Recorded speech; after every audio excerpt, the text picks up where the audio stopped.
안녕하세요. 이뉴욕 건축가입니다. 오늘은 전원주택 집짓기 상담 요령에 대해서 한번 이야기해볼까 하는데요.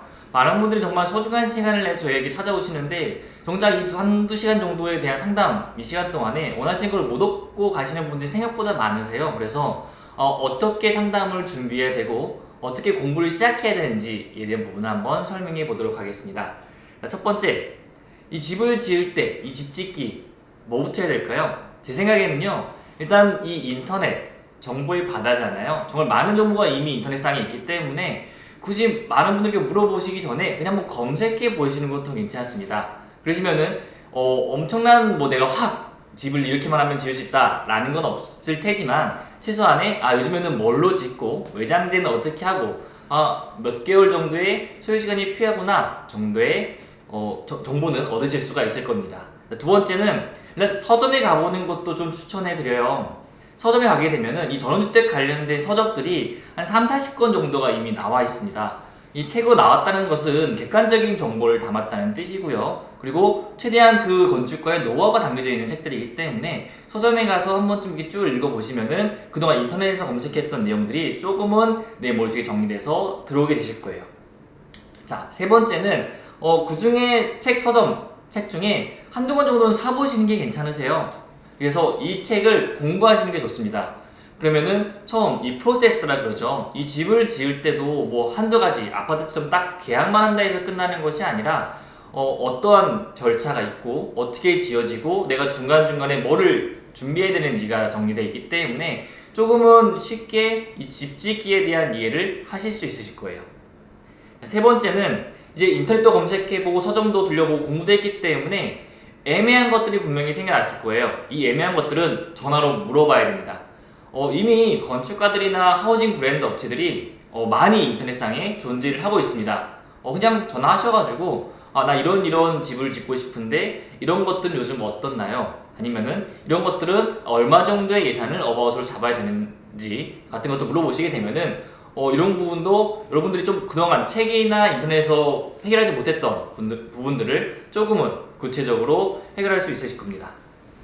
자, 다섯 번째는 이제 만나러 가셔야 돼요. 네, 전화, 인터넷, 책 다 좋긴 하지만은 실제로 내 집을 설계해 줄 사람, 내 집을 시공해 줄 사람을 만나보시는 게 좋으세요. 근데 그냥 가시느냐? 아니죠. 적어 가셔야 돼요. 그래서 제가 하나씩 좀 설명드릴게요. 첫 번째는 면적 정도는 정리를 해 놓으셔야 됩니다. 1층은 내가 한 25평 정도 하고 싶고 2층은 10평 정도 해서 총 35평 정도의 공간을 나는 생각을 하고 있습니다. 아예 내가 모를 거다라고 생각을 하는데요. 아니요. 책이나 인터넷 검색해 보시면은 이 평면도 같은 것들이 다 나오고 면적들이 구체적으로 나와 있기 때문에 내가 생각하는 공간감이 어바웃으로 몇 평 정도 된다 라는 것들은 이미 생각을 가지고 있을 겁니다. 두 번째는 공법을 정하셔야 돼요. 자, 공법은 제가 앞선 이 영상에서 4가지를 설명드렸는데요. 첫 번째는 철근 콘크리트, 두 번째는 목조, 세 번째는 스틸하우스, 마지막에 패시브하우스. 이 4가지 공법 중에 내가 어떤 걸로 짓겠다. 왜냐면은 설계의 시작점이 달라요. 다 틀리기 때문에 이런 것들은 처음부터 좀 구체적으로 내가 정하시는 게 좋습니다. 그리고 세 번째는 방의 개수예요. 방 개수에 따라서 면적이 달라집니다. 그렇기 때문에 1층에는 방 1개, 2층에는 자녀방 2개 이런 식으로 어느 정도의 생각을 정리한 상태에서 상담을 받으시면은 좀 더 좀 발전된 상담 내용을 들으실 수 있으실 겁니다. 네 번째는 주방의 크기예요. 이 주방이 아파트를 보시게 되면 아파트는 이 거실이죠. 거실을 메인으로 둔 상태에서 뒤쪽, 옆쪽에 살짝 붙어 있어요.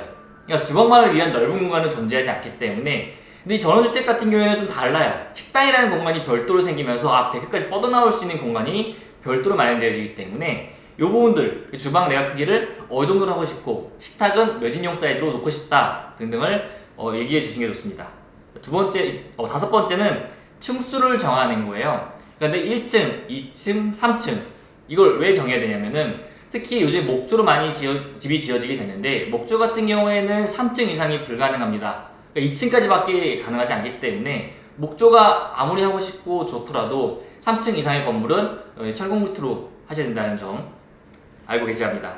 여섯 번째는 디자인이에요. 물론 평면 이후에 결정되는 것이긴 하지만은 그래도 외부적으로 보여졌을 때의 느낌, 모던 스타일이냐, 북유럽 스타일이냐, 아니면 일본 젠 스타일이냐, 이런 것들을 어느 정도 내가 구체화시킨 상태에서 만나신 거 좋습니다. 자, 마지막 이 예산이에요. 예산.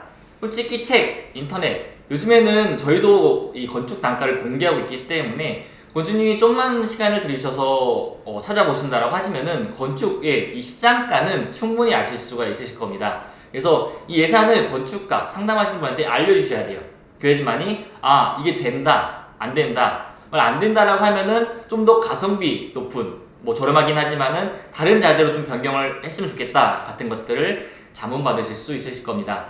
자, 오늘은 이 전원주택 집 짓기 상담 요령에 대해서 한번 이야기를 해봤는데요. 정말 이 집 짓는 것이 어려우실 거예요. 하지만은 한 단계 한 단계 밟아 나가시다 보면은 어느 순간에는 집이 지어져 있으실 겁니다. 너무 처음부터 지치기보다는 내가 원하는 집, 조금은 행복하게 집 짓기를 준비하셨으면 좋겠습니다. 감사합니다.